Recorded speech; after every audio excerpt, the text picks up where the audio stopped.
Volkswagen ramps up its efforts in the EV segment with this ID.4 compact mid-size crossover, the marque's first global market electric vehicle. It aims to deliver more of a premium choice than volume brands can currently offer in this rapidly growing segment. Ready for the EV switch and need a reasonably compact SUV with a bit more of an upmarket feel? We think you might be tempted by this one. There's a lot to adapt to if this is your first experience of EV motoring. There's no gear stick, there's no handbrake, there's no ignition key, and there's just the sound of silence as the fixed ratio transmission blends an almost endless wave of torque into meaningful and surprisingly rapid forward progress. The forward thrust away from rest isn't quite as abrupt as it is with Volkswagen's smaller ID.3. That's mostly because the ID.4 is nearly 200 kilos heavier, and that's a factor which affects most areas of this car's drive demeanour, sometimes helpfully, sometimes not. That, of course, is a legacy of the substantial battery packs that this car has to carry about. Base models, which respectively feature electric motors developing either 148 or 170 PS, use a 52 kilowatt-hour lithium-ion battery, offering a claimed driving distance of up to 213 miles. This longer range variant, using a motor putting out 204 PS, has a rather more substantial 77 kilowatt-hour battery pack, and that ups the range to as much as 310 miles, although we've never seen anything like that throughout this test. Like Volkswagen's original post-war Beetle, this car is rear-driven, and when you drive it in town, you'll realise really quickly the advantages of placing that powertrain, the electric motor, and the associated single-speed auto gearbox on the back axle. That frees up the front wheels for steering duties, and the result is a London taxi-like 10.2 metre turning circle. Beyond the city limits, that drive format allows for a near 50-50, almost perfect weight distribution, which, together with the low centre of gravity that's provided by that central battery pack, helps to disguise the portly weight that this SUV has to carry around.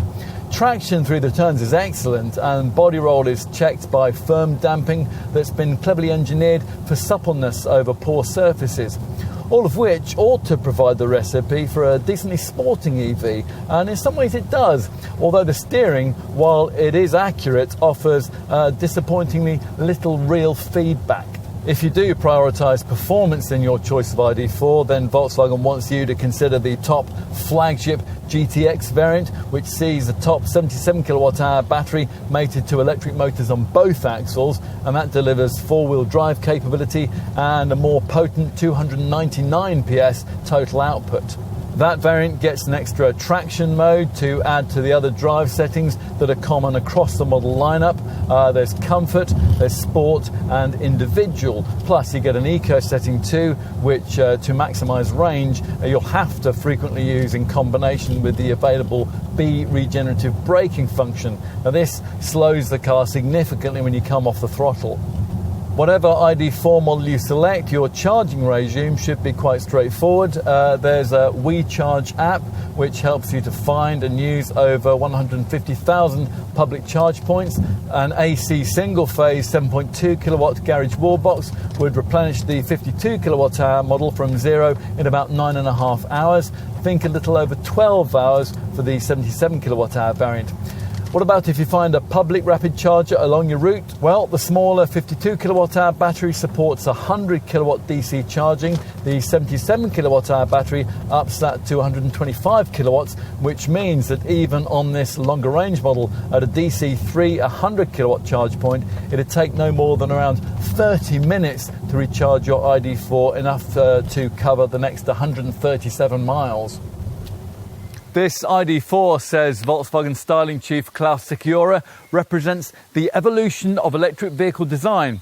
Well, it's certainly an evolution from the friendly but slightly anonymous look of its showroom stablemate, the ID.3 family hatch, and it's a more substantial thing. It's 287 mils longer and 60 mils higher, with short bonnet proportions, unlike any existing Volkswagen SUV.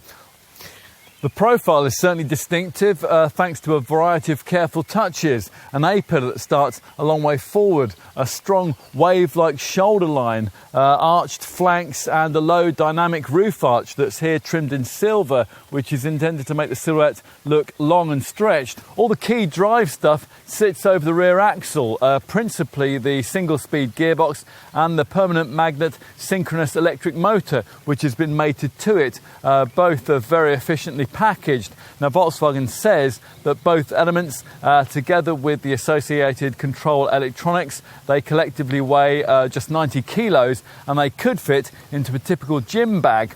All of this is powered by a high voltage battery which has been efficiently arranged in the underbody to save space.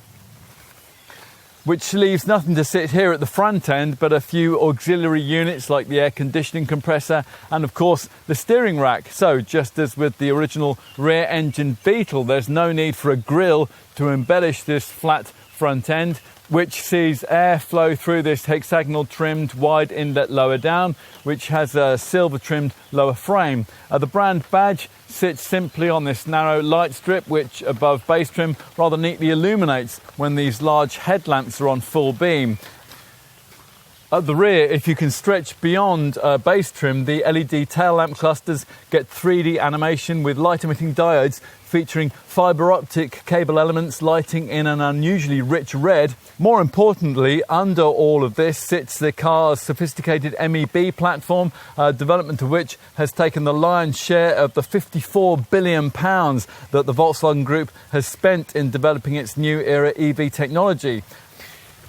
Enough with the outside, let's take a look in the cabin. There's no need for a gear lever, an ignition slot or a handbrake, and that's just the beginning of the things that you'll have to adjust to in a cabin that's designed around what VW calls an open space concept. You sit quite high on top of all those batteries, and the interior design has an airy but minimalist and rather clinical feel, which Volkswagen has tried unsuccessfully to lift by imprinting plain pause symbols on the two footwell pedals. It's all very similar to the ID.4, but with an extra dose of maturity that's emphasised by this silver central fascia strip. There's not much in the way of switchgear, and of course you do without the conventional instruments. All of that is replaced by a couple of TFT displays, a little 5.3-inch one behind the steering wheel here, and a main tablet of 10 inches in size in the centre of the dash. It all feels a generation on from the cabin design that you'd find in most more established EV crossover rivals. Build quality, that's generally good, but cheaper plastics do betray the cost cutting that was necessary to undergird all that sophisticated EV technology. The gear selector is housed in a right-hand protrusion from the instrument binnacle here, although here there's the additional novelty in the fact that the whole binnacle moves up and down as you adjust the wheel. Other adjustments, well, they're done using either touch-sensitive buttons like the fiddly sliders here for the climate system, or with voice control prefaced by the command Hello ID. Right, time to take a look out back. Now, Volkswagen claims that there's as much legroom back here as you get in a Mercedes E-Class executive saloon or in their large 7-seat Tiguan all-space SUV. Certainly feels like it. It's also a wider cabin than you'd expect a compact to mid-sized SUV to be able to provide, and with no central transmission tunnel to obstruct things, 3 adults could certainly fit reasonably easily into the back of this car. Let's finish with a look at the boot. Once that wide hatch rises, the space provided is 543 litres. The rear bench doesn't split flexibly 40-20-40 like it does in, say, that BMW iX3 we mentioned earlier on, but Volkswagen does at least provide a ski hatch so longer items can be poked through into the cabin. Flattening the 60-40 split rear bench frees up 1,575 litres of capacity if you load to roof height. Voted World Car of the Year at its introduction, the ID.4 is certainly a world-class SUV. Mind you, it ought to be, given the investment that's gone into it. This isn't yet a mainstream Volkswagen model, but the day isn't very far off when it will be. When that happens, we can only hope that EVs will have become rather more affordable than they are now. But if this ID.4 sells globally in the kind of numbers that the brand's hoping for, that's unlikely to happen. Like all manufacturers, the Volkswagen maker will charge what customers show they're prepared to pay. So, is this ID.4 worth the sticker price? Well, many customers will think so. It has the quality, look and feel of a premium brand product, enough just to justify the extra cost over its almost identically engineered Skoda Enyaq iV VW Group cousin. We certainly admire the ID.4's brilliant packaging, the ride and refinement, and the way it's so easy to adapt to for those converting from fossil fuel.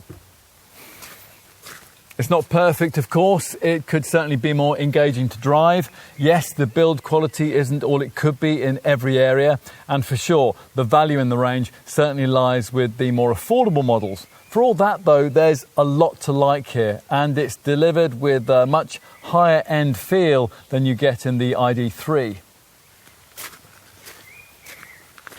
Ultimately, if all you care about in a crossover EV of this kind is value and driving range, then this probably won't be your first choice. But if your priorities are a bit broader than that and you want a little more feel-good factor in a car of this sort, then this ID.4 might well have your number.